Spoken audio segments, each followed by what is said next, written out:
이란은 미국 군인들이 인도양에서 촬영된 작전 중에 자국의 유령 함대와 연관된 선박에 오르는 모습을 보고 격분했습니다. 트럼프는 이란 정권의 자금줄이 되고 중국까지 흘러가는 불법 석유에 대한 봉쇄를 더욱 강화하고 있습니다. 2026년 6월 5일 금요일 MT 다비나오에 대한 승선 단속은 워싱턴이 단순히 제재에 대해 말만 하는 것이 아님을 보여줍니다. 워싱턴은 실제로 병력과 헬리콥터를 투입하고 테헤란이 제재 속에서도 자금을 유입시키기 위해 사용하는 경로에 실질적인 압박을 가하고 있습니다.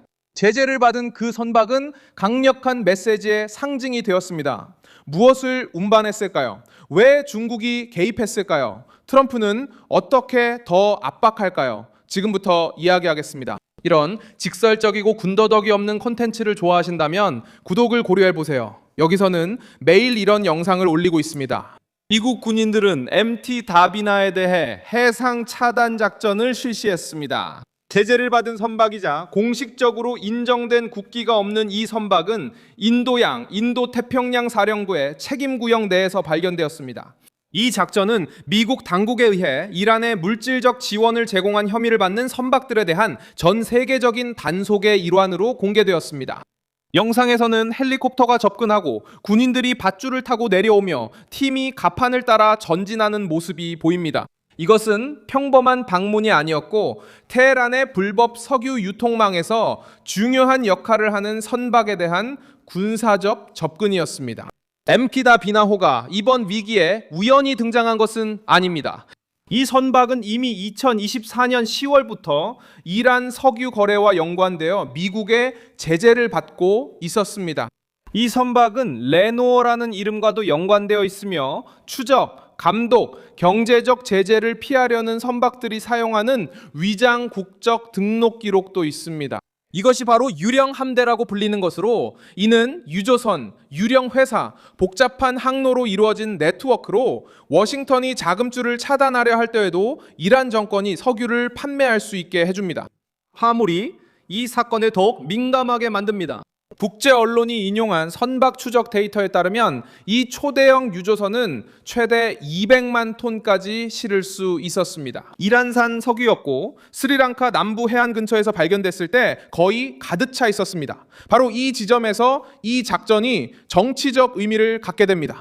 만약 이 선박이 이란산 석유와 연관되어 있고 중국에 공급하기 위한 경로를 따르고 있었다면 이번 조치는 테헤란만을 겨냥한 것이 아닙니다.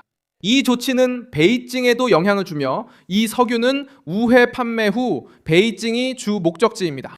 트럼프는 이러한 해상 압박을 이용해 이란의 재정적 순통을 조이려 합니다. 이 정권은 군사력을 유지하고 동맹국을 지원하며 지역 내 영향력을 유지하고 제재에 맞서기 위해 석유가 필요합니다. 미국이 인도양 한가운데에서 제재 대상 선박에 승선할 때 이 메시지는 화물의 출처를 숨기는 기업들, 의심스러운 서류를 받아들이는 구매자들, 그리고 이 작동 방식을 못 본 척하는 정부들에게 전달됩니다. 테헤란은 힘을 보여주려는 시도로 대응했습니다.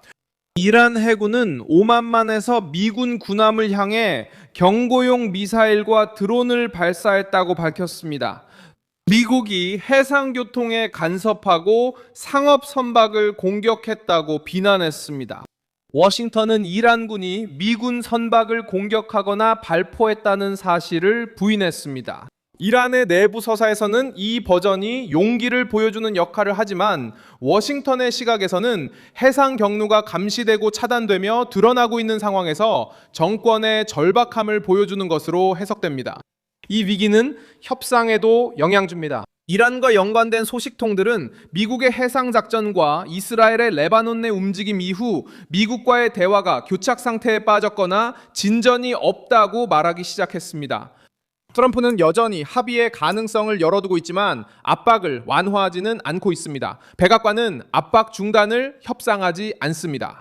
봉쇄가 진행 중이고 제재가 활성화되어 있으며 선박이 납포되고 이란 정권이 저항하는 매일의 대가를 체감하는 상황에서도 협상은 계속되고 있습니다.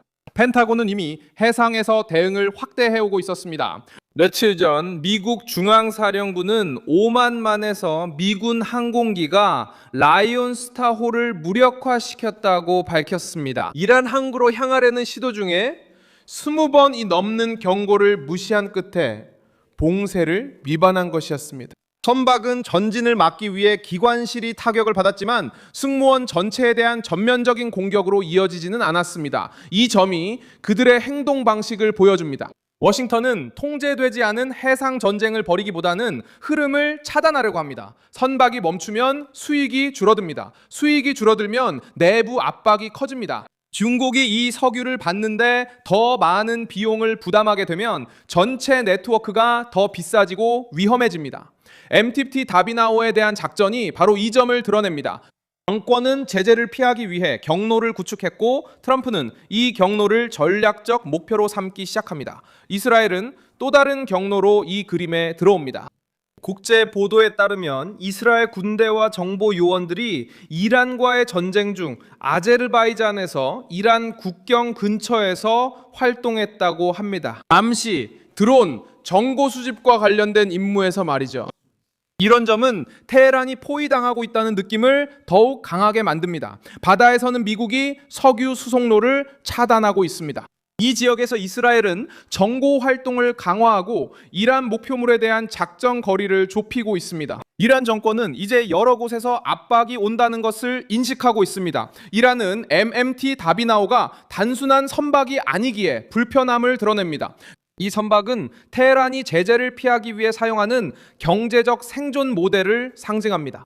명확한 국적이 없는 선박, 여러 개의 이름, 추적하기 어려운 화물, 그리고 위험을 감수하려는 구매자들이 오랫동안 이 시스템을 유지해 왔습니다. 많은 이들이 공해상에서 문제를 직면하는 것을 피했기 때문입니다. 이미지의 세부 묘사는 보이지 않던 제재를 구체적인 장면으로 바꿔줍니다. 많은 사람들이 봉쇄, 그림자 선단, 불법 거래에 대해 듣지만 실제로 그것이 어떻게 작동하는지는 보지 못합니다. 이 방식은 정책이 행동으로 전환되는 순간을 보여줍니다. 헬리콥터가 공중에 떠 있고 군인들이 갑판에 내려오며 제재를 받은 선박이 중동의 먼 바다에서 단속을 받고 있습니다. 제재가 단순한 문서에서 벗어나 실제로 바다 위에 나타나는 순간입니다. 이란 정권은 위기를 인도양, 홍해, 바브의 만데브 해협, 심지어 지중해까지 확산시킬 수 있다고 위협할 수 있습니다. 하지만 이러한 위협은 테헤란이 민감한 해상 항로에 의존하고 있다는 사실도 드러냅니다. 이란이 위기를 더 많이 확산시킬수록 미국의 존재를 더 정당화하게 됩니다. 선박을 더 많이 위협할수록 봉쇄의 여지도 더 커집니다. 유령 함대를 더 많이 사용할수록 차단의 명분을 더 많이 제공합니다. 도널드 트럼프는 이 모순을 이란의 발언에 허락을 구할 필요 없는 압박으로 활용합니다. 이제부터는 MMT 다비나가 화물을 억류당할지 새로운 회사들이 제재를 받을지 지켜봐야 합니다. 그리고 만약에 중국은 이란산 석유를 우회적으로 받아들이는 것에 대해 직접적인 압박을 받을 것이고 이스라엘은 이란 영토 주변에서 정보 활동을 계속할 것입니다. 저는 밀손 알베스 국제관계 전문가입니다. 제 목적은 매일 진실로 여러분께 정확한 정보를 전해드리는 것입니다. 뉴스 링크는 영상 설명란에 있습니다.